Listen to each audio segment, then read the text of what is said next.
when you confront the idea of your own ending, where does your mind go? Hmm. For centuries, human anxiety about mortality has fueled, these epic myths and pretty sinister science fiction. We're talking the dark mythical attempts at immortality, like Lord Voldemort splitting his soul into Horcruxes. Right. Or maybe the chilling futuristic film plots about catastrophic digital existence, like, the mind-uploading nightmare and transcendence. These stories, they tap into a deep, primal human anxiety, the fact that everything ends and we fight it every step of the way. And that deep desire to delay or defeat death is precisely what drives our topic today. We are shifting entirely from fiction to the experimental and, frankly, radical science of biological preservation. Our deep dive is focused squarely on the real-world pursuit of defying death through ultra-low temperature storage. Specifically, the practice of cryonics and its increasingly demanding technical cousin, structural brain preservation, or SBP. What's fascinating right out of the gate is how long this idea has been around. This isn't just some late 20th century invention born of, sci-fi conventions. Not at all. The basic concept that we might be able to suspend life and reanimate it later was documented surprisingly far back. We have records of Benjamin Franklin writing a letter in 1773 where he mused about freezing claret wine and potentially freezing people to be revived in a future age. Wow, 1773. Exactly. While his technology was, non-existent, the intellectual leap was made 250 years ago. Okay, let's unpack this and introduce the foundational principle that makes this whole endeavor theoretically viable, because it radically redefines what we mean by dead. The entire cryonics movement hangs its hat on a philosophical concept known as the information theoretic criterion for death. Yeah, often shortened to just info-death. Info-death. And it's a complete paradigm shift from traditional medical definitions. Standard criteria for death focus on the instantaneous cessation of vital signs, irreversible cardiac arrest, lack of brainstem activity. Info-death posits that a person is only truly dead, meaning irrevocably info-dead, when the specific physical structures in the brain that encode memory, personality, identity. All the stuff that makes you you. Exactly. When that stuff is so massively disrupted that no future advanced technology, no matter how powerful, could possibly recover or infer that original information. That distinction is absolutely critical. It turns death from a single point in time into an extended process. And this is where the popular computer analogy comes in, which I think really helps anchor this abstract concept in something relatable. It's the perfect analogy. Imagine your computer's running perfectly. That's the living, conscious person. If you suddenly smash the CPU chip with a hammer, the machine stops functioning immediately. It is, clinically dead. Right. But the vast majority of the essential information, the data, the operating system, the saved documents, the memory configuration, remains intact on the hard disk or in the solid-state drive. And the principle of cryonics is that if future technology could theoretically replace that damaged CPU, repair the motherboard, and restore the operational environment, the original computer, the data, and identity could be fully restored. Precisely. The CPU failure is clinical or legal death. The hard drive is the person's identity and memory stored in the brain's ultrastructure, specifically the connectome. The ultimate mission of established cryonics organizations like Alcor and the Cryonics Institute is not merely to freeze people, but to maintain that hard drive intact, providing an experimental high-tech bridge across time. They believe that future medical technologies, likely involving molecular precision, will be capable of solving today's currently incurable conditions, including chronic diseases and ultimately the fundamental problem of biological aging itself. So the patient is just deferred. Deferred, exactly, until their diseases have been cured by future science. Okay, so let's build further on that info-death concept. Right. For cryonicists, if death is defined by the complete loss of recoverable information, then they fundamentally reject the idea that death is an instantaneous event. Right. They view death as a temperature-dependent continuum, not an instantaneous event upon cardiac arrest. That perspective is the core scientific justification for rapid intervention. When the heart stops, the brain begins to degrade due to lack of oxygen and nutrients. That's ischemia. But that degradation is a relatively slow, temperature-dependent cascade of biochemical destruction. So it's not like flipping a switch. Not at all. It occurs over a period of hours or even days, not seconds. This provides a crucial window of opportunity where intervention can occur after legal death has been pronounced, but before the brain reaches that point of irreversible info-death. So to maximize the chances of recovering the information, the absolute #1 priority has to be immediate and rapid cooling. What is the deep scientific rationale for why immediate cooling works so effectively to slow this deterioration? It's purely metabolic science. The rate of biochemical activity, the speed at which degradation reactions occur, drops dramatically as temperature falls. For instance, the rate of oxidative phosphorylation, that's the cell's energy production process, at 4 degrees Celsius is about 1/20th the rate it is at normal human body temperature, 37 degrees. 1/20th, that's huge. It's massive. Dropping the temperature just from 37 degrees to 0 slows the generalized reaction rate by a factor of about 18 times. Every degree you drop the core temperature buys you significantly more time. And we aren't just relying on theory here. We have incredibly compelling real-world cases, both accidental and clinical, that illustrate the power of profound hypothermia to arrest the degradation process. Absolutely. The strongest evidence comes from accidental and therapeutic hypothermia cases. Think about victims of accidental cold water drowning. We have documented cases of human survival after extended periods of cardiac arrest, sometimes up to an hour during profound hypothermia. An hour. An hour. The cold water acts as a perfect rapid cooling agent, protecting the brain from the standard ischemic damage that would occur at normal temperatures. And what about controlled clinical evidence? In controlled settings, the evidence is even more persuasive because we can precisely measure the effects. For example, in laboratory settings, hypothermic dogs cooled to 10 degrees Celsius have endured 90 to 120 minutes of cardiac arrest without subsequent neurological damage upon rewarming. 120 minutes with no blood flow to the brain. And no damage. Crucially, in human medicine, patients undergoing complex aortic surgery often require deep hypothermic circulatory arrest. These patients are cooled down, often reaching core body temperatures between 16 and 24 degrees Celsius, where the brain shows complete electrocerebral silence zero EEG activity. So the brain is completely quiet. Completely quiet, yet they are later rewarmed and often suffer no gross neurological deficits. That is a staggering point. That means that the loss of all dynamic, observable brain activity is not, in fact, synonymous with the loss of the individual's identity or the information stored in the brain. The person's identity can be paused and later resumed. Exactly. It confirms that dynamic brain function can be lost and regained without any discernible loss of personal identity or memory.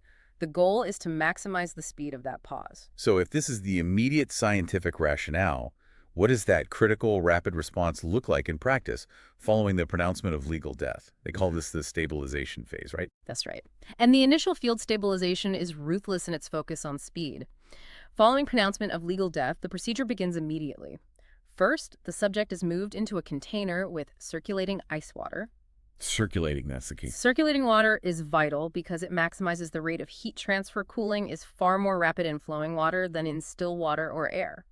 Simultaneously, a field team administers protective medications, including blood thinners and various neuroprotective agents, to mitigate chemical injury caused by ischemia. Okay. They often perform cardiopulmonary support ACDC CPS, which is essentially high-quality chest compressions, even after legal death, specifically to circulate the protective medications and to further accelerate cooling by moving the cold blood throughout the body. So it's basically a race against time, where every second above 10 degrees Celsius is causing permanent damage to the information they're trying to preserve.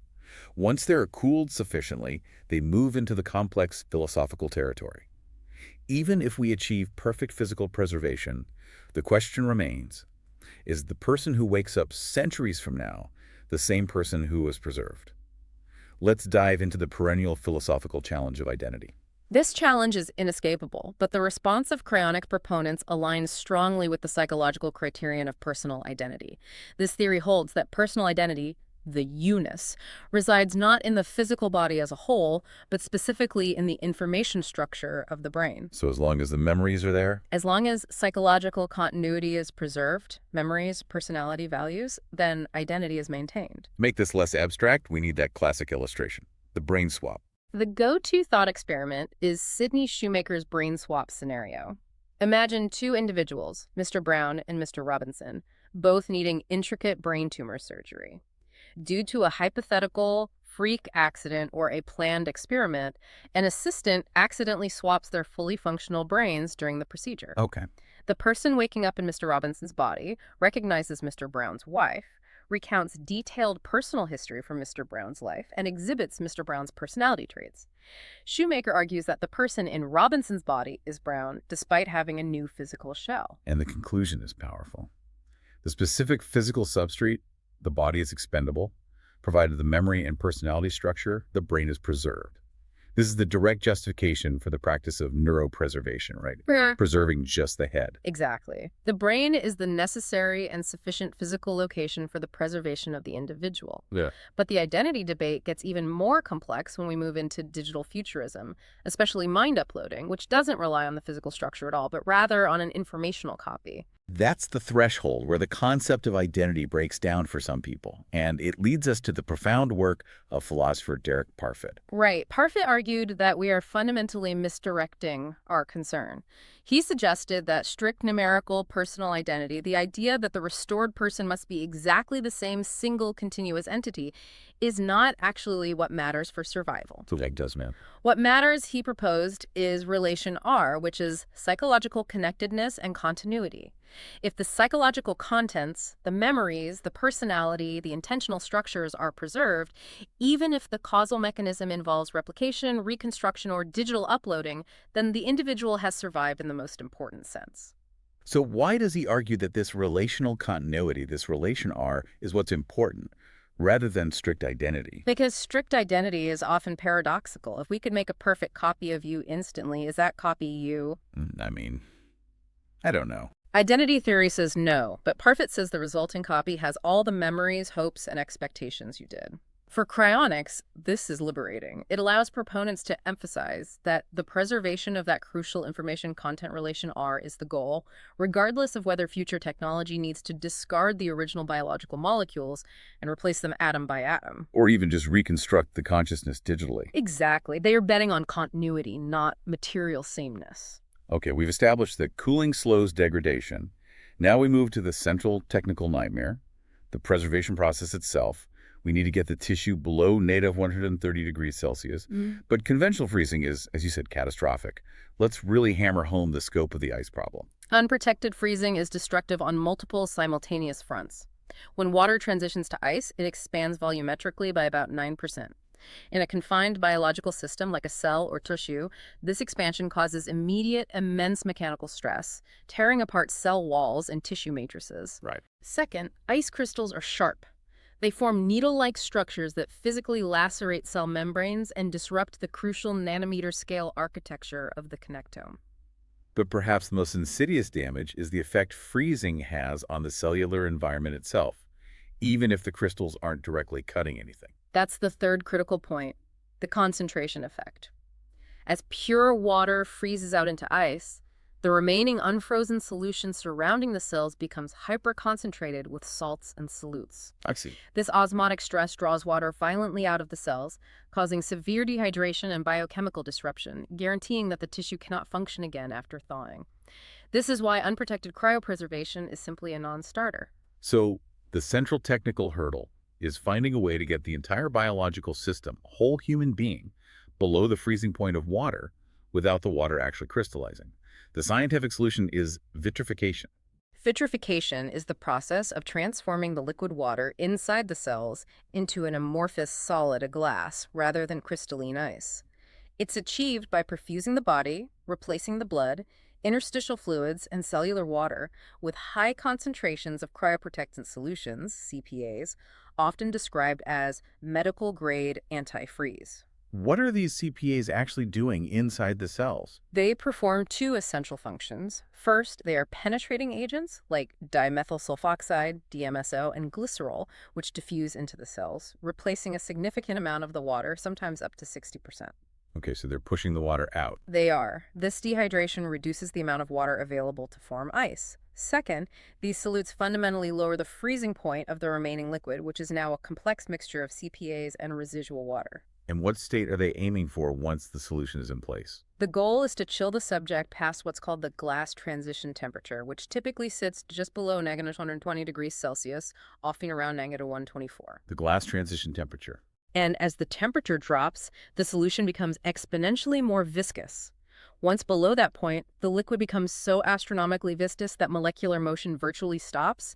You have an amorphous solid, a glass, with the structure of the tissue locked in place at the molecular level, held at negative 196 degrees in liquid nitrogen. It sounds like a perfect solution. But you mentioned earlier that this process creates an entirely new set of problems, the inherent trade-off of using these chemicals. This is the cryoprotectant toxicity challenge. CPAs are necessary, but they are also toxic. They interact with cellular machinery, membranes, and proteins. To ensure a large, complex organ like the brain is fully vitrified and has zero ice formation, you need incredibly high concentrations and a relatively long exposure time to allow uniform penetration. And what are the two main types of toxicity resulting from this process? We have chemical toxicity and osmotic toxicity. Chemical toxicity is the inherent poisonous nature of the CPAs themselves. The longer a cell is exposed to high concentrations of DMSO, for instance, the more likely the cell viability is compromised. Osmotic damage is even more difficult. The dehydration process required to replace the water with CPAs causes severe shrinkage and structural distortion, resulting in damage to the cellular matrix. And this is a big deal. It is. Researchers using older vitrification methods noted that whole cryopreserved brains often looked almost unrecognizable under electron microscopy due to this severe osmotic shrinkage. Wait, if the older methods cause unrecognizable damage, how can anyone claim this is viable? Here's where we need to cite the indirect evidence that vitrification works perfectly in small systems, proving the principle. The successes in fundamental cryobiology are the essential counter-argument. We know vitrification works flawlessly when the challenges of scale getting uniform cooling and penetration are minimized. We have documented evidence of vitrified rat hippocampal slices tissue crucial for memory and learning retaining viability, comparable to control slices after rewarming from storage at negative 130 degrees. So on a small scale, it works. It works. We also know that cryopreserved neurospheres, which are precursors to neurons, retain full neuronal function. But the real functional proof of concept must come from whole, complex organs. That's the true test of vitrification. And that evidence exists. Researchers successfully vitrified a mouse ovary, which was later rewarmed, transplanted, and produced live pups at birth rates comparable to fresh ovaries. Wow. Even more impressive and a profound functional proof is the vitrified rabbit kidney. A whole rabbit kidney was successfully vitrified, rewarmed, and then transplanted into a rabbit.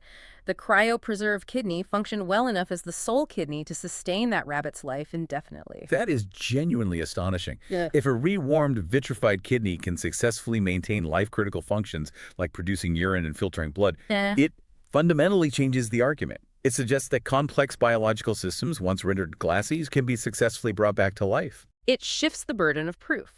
The challenge moves from, can we reverse vitrification, to, can we apply the success to the far more delicate structure of the brain?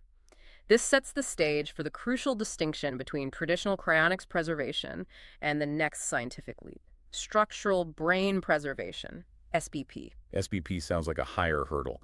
Traditional cryonics focused on stopping the decay after death. SBP focuses on stopping the decay and ensuring the exact integrity of the structure remains intact down to the nanometer level. That's exactly right. The damage from traditional CPA perfusion, the osmotic shrinkage, and the slight blurring of the ultrastructure is unacceptable if the goal is to perfectly preserve the connectome, which is the physical map of all the neural connections and thus the seat of all information. You need perfect preservation. Near perfect morphological preservation. Tell us about the revolutionary technique that achieved this level of structural integrity and won the 2016 Brain Preservation Foundation Prize. That was the aldehyde-stabilized cryopreservation, ASC technique, pioneered by 21st Century Medicine, or 21CM. The crucial innovation here was changing the order of operations. Instead of relying solely on CPAs to stabilize the tissue during the cooldown, they introduced aldehyde fixation before the vitrification step. What does aldehyde fixation actually do to the tissue structure? Why is that step so transformative? Aldehyde fixation involves perfusing the brain with a chemical like glutaraldehyde, which is a powerful cross-linking agent. It creates chemical bonds between the proteins and other biomolecules, essentially inducing a chemical gel formation. This process locks the entire protein matrix and cell structure into place, making the brain rigid and stable at room temperature. It essentially stabilizes the structure chemically before subjecting it to the stresses of dehydration and cooling. So it's like injecting a scaffolding into the brain that prevents the structure from collapsing or shrinking during the later dehydration phase required for vitrification. Precisely. This structural stability means that when they later perfuse the brain with the high concentrations of CPAs, the osmotic stress no longer causes the same catastrophic shrinkage. The structure is fixed in place. The result of this ASC technique, demonstrated on mouse and rabbit brains, was astounding. And the result was confirmed under the highest resolution. Yes. The cryopreserved brains, recovered from storage at Megnish 135 degrees Celsius, were evaluated using electron microscopy, the only way to see structures at the nanometer scale. The evaluation confirmed that the brains were in near-perfect condition. Synapses, cell membranes, intracellular structures, and even the tiny molecular machines were intact and pristine. Incredible. This proved conclusively that the crucial morphomolecular organization, the physical substrate of memory, could be structurally preserved down to the nanometer level, surviving the entire preservation process. We've established that structural preservation is now scientifically plausible. But preservation is just the start of the journey. We now jump to the immense technological hurdle of revival. This is the grand challenge, which requires future technology to conquer not one, but three distinct technological mountains. Correct. Future technology must: 1. Fix the acute damage from the dying process, the initial ischemic injury. 2. Repair the micro-damage incurred during the preservation process itself, which includes low-level chemical toxicity and potential cracking from thermal stress. And 3, and most importantly, cure the original cause of death, whether it's a terminal disease or senile aging. And the single core enabling technology, the key that unlocks all three mountains, is hypothesized to be molecular nanotechnology, MNT. MNT is the conceptual framework for manipulating matter at the nanometer scale, that is 1 to 100 nanometers. For perspective, a single human hair is about 100,000 nanometers thick. MNT envisions creating machines capable of atom-by-atom engineering of structures. This concept goes back a long way, doesn't it? It predates the modern cryonics movement in its current form. It goes back to Richard Feynman's famous 1959 lecture, "There's Plenty of Room at the Bottom." Feynman argued that the laws of physics do not prohibit us from maneuvering things atom by atom to synthesize any chemical substance we desire. Later, thinkers like Eric Drexler formalized this into the concept of molecular assemblers machines capable of atomic precision construction. I love that analogy from Ralph Merkle, another pioneer in this field, illustrating how primitive our current engineering is compared to MNT. Merkle famously likened today's manufacturing methods, smelting, forging, molding, to trying to build intricate objects out of Lego blocks while wearing boxing gloves. Right? We move atoms in great statistical herds, relying on bulk chemistry. MNT provides atomic precision. It's the difference between trying to build a protein with a shovel and building it with a robot arm guided by a microscope. So let's get specific. How would these MNT devices, which proponents often call assemblers or nanobots, actually fix a damaged brain that has been structurally preserved via ASC? The proposed revival protocol is incredibly complex, but the steps are logical. First, molecular repair devices would need to be introduced to the preserved structure. They would function conceptually like hyper-sophisticated biological ribosomes, which build proteins atom by atom. These devices would need to analyze the frozen ultrastructure molecule by molecule to gather information on the location, type, and orientation of every single significant protein and lipid in the connectome. That sounds like a monumental task of both data collection and fine motor manipulation. It absolutely is. And the philosophy guiding this MNT-based repair is elegantly simple: repair or replace. Because they have atomic precision, the future system doesn't waste time trying to mend a slightly denatured protein or a cell membrane that has suffered minor osmotic stress. They can simply discard any molecule that is compromised and replace it with a structurally perfect one, synthesized from a purified stockpile of raw materials. So the complexity of the damage repair is offloaded onto the technology's precision, not its ability to reverse complex chemical damage. Exactly. The ultimate, most extreme version of this theory suggests that the future MNT systems could, in theory, discard all the original molecules and replace them with structurally identical new ones based entirely on the preserved blueprint, the structural map preserved by the ASC process. Wow. This guarantees repair down to the molecular level, restoring the informational fidelity of the connectome. Let's put some numbers to this because it helps ground the immense scope of the project.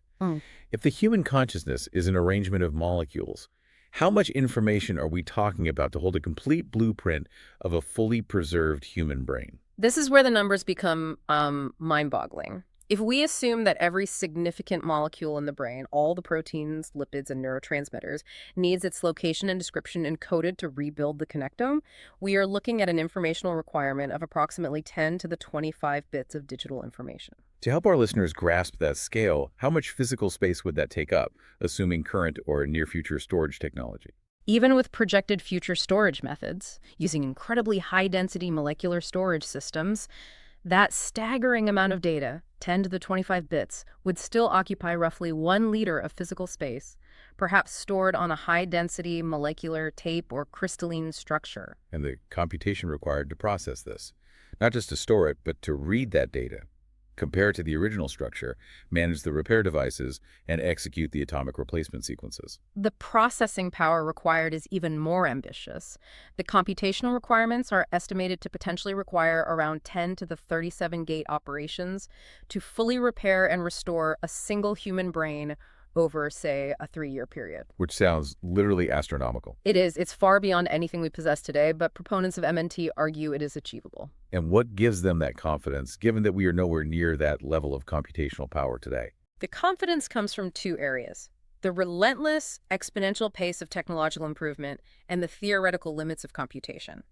They argue that current trends suggest energy dissipations in the 10 to the minus 23 joule range per logic operation could be achieved before 2030 using reversible computation methods, and there is no visible fundamental physical limit yet to that trend. I see.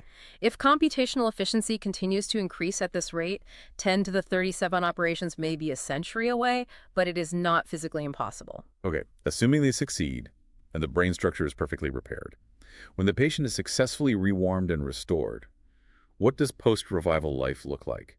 Will they wake up frail and still fighting their original disease? No, revival is strictly contingent upon future society possessing the technology to achieve total health.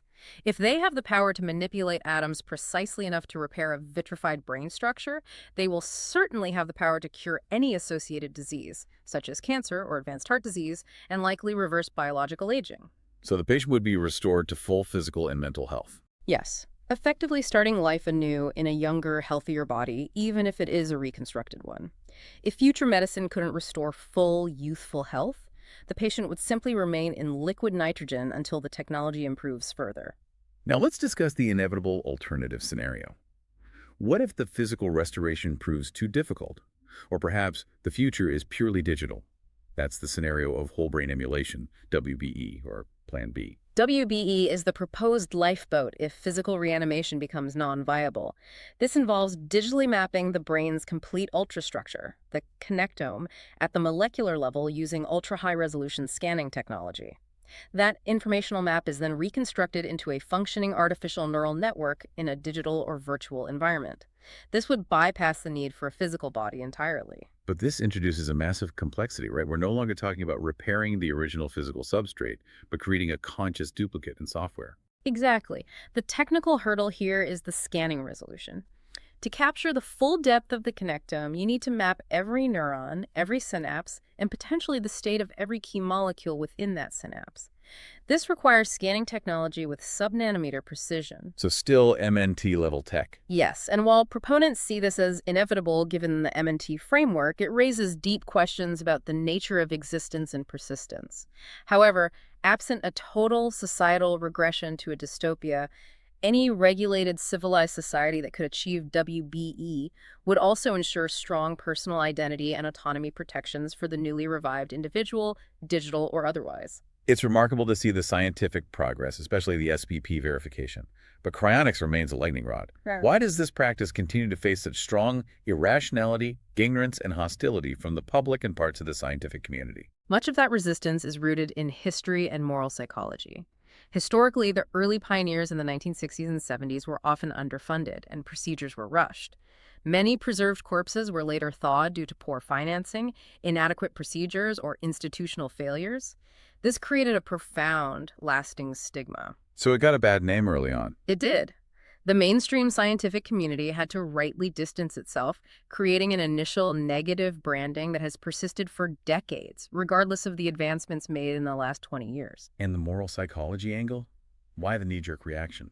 Insights from moral psychology suggest that our initial moral judgments often begin with quick, affect-laden moral intuitions. Cryonics deals with concepts defying natural death, body preservation, and extreme temperature storage that trigger strong, aversive, or yuck intuitions. And the yuck factor. Exactly. Reason is often used post hoc to justify those gut feelings, leading to condemnation regardless of the scientific rationale or the logical outcome of the rational wager. It feels wrong, even if it's theoretically possible. Let's delve into one of the most ethically fraught, though rare, discussions. The idea of patients hastening their own death, sometimes referred to as cryocide, to maximize the preservation window before a fatal disease like cancer degrades the brain too much. This is extremely sensitive territory, and the ethical analysis relies heavily on a long-standing principle in medical ethics, the doctrine of double effect. Explain how that doctrine applies here, contrasting it with traditional euthanasia. The doctrine of double effect applies when an action has two effects. One good, the intended effect, and one bad, the foreseen but unintended side effect. In the case of cryocide, the ultimate goal is preservation, the attempt at future life. The death of the patient is a necessary precursor. You must be legally dead to be cryopreserved, but it is a foreseen and accepted consequence, not the intended means of the action. This is distinct from voluntary euthanasia, where death is the intended means to end suffering. In cryocide, the suffering ends, but the intent of the final procedure is preservation. However, because of prevailing legal constraints, particularly those concerning suicide and assisted dying, cryonics organizations must currently operate within very narrow legal bounds, Right. accepting bodies only in the guise of anatomical donations for research purposes once legal death has been pronounced. This legal definition ensures they are not seen as actively assisting in death. Shifting gears, let's challenge the public perception that cryonicists are all fringe fanatics or eccentric billionaires. What does the actual demographic data suggest about the community profile? That stereotype is largely inaccurate. Cryonicists tend to be highly analytical. A disproportionate number hold advanced degrees, including PhDs, and they often come from fields requiring strong analytic and computational skills. Like computer science, engineering. Exactly, computer science, engineering, and technology. This leads to the argument that choosing cryonics is actually a measure of rationality and long-term thinking, demonstrating a tendency to minimize common cognitive biases that focus on immediate rewards or short-term certainties. You find proponents like technology investors, renowned AI researchers, and analytical philosophers within the community. And the financial side is often cited as a barrier. Is it true that this is only for the ultra-rich? That is another significant misconception that needs to be actively challenged. While the total cost for full-body preservation and long-term storage can be hundreds of thousands of dollars, cryonics is typically structured to be affordable to middle-class individuals through life insurance policies. Oh, through life insurance. Yes. The prospective member takes out a dedicated life insurance policy that names the cryonics organization as the beneficiary. This means the actual outlay for the individual is often just the premium payments, sometimes costing as low as $1 per day. The large lump sum payout upon death covers the initial procedure and the required capital reserve for long-term care and storage. While the rational wager focuses on the patient, we must address the profound relational challenges this choice presents for surviving family members. How does cryopreservation impact the mourning process for loved ones? This is a deep and often tragic relational concern. Cryopreservation fundamentally disrupts the traditional, culturally necessary mourning process. Surviving family members are often left in an agonizing emotional limbo. The person is neither truly alive nor permanently gone. There's no closure. No closure. There is no traditional burial or cremation ritual that signifies that. The lack of finality, the theoretical possibility that their loved one could return in 100 years, creates a persistent, unresolved emotional state, especially for those survivors who assume they won't live long enough to see the patient revived. It's an enormous emotional burden placed on those left behind. It is. Let's discuss the long-term logistical reality of storage. How can we ensure these preserved patients are maintained indefinitely, possibly across centuries, without requiring continuous, massive energy inputs? The storage method is surprisingly low-tech and robust, designed specifically for long-term institutional continuity. Subjects are stored in large, highly insulated thermos bottle-like containers called dewars, filled with liquid nitrogen, which is maintained at natural 96 degrees Celsius. And it doesn't need electricity. Crucially, no. The liquid nitrogen storage method is inexpensive and not dependent upon electricity to maintain the ultra-low temperature, only requiring replenishment of the nitrogen as it naturally boils off. This makes the storage less vulnerable to widespread power grid failures or societal interruptions over potentially centuries of storage. And there are specific safety protocols, even for the container design itself. Yes, particularly for patients who choose neuropreservation or head-only storage, which is cheaper and focuses only on preserving the information center.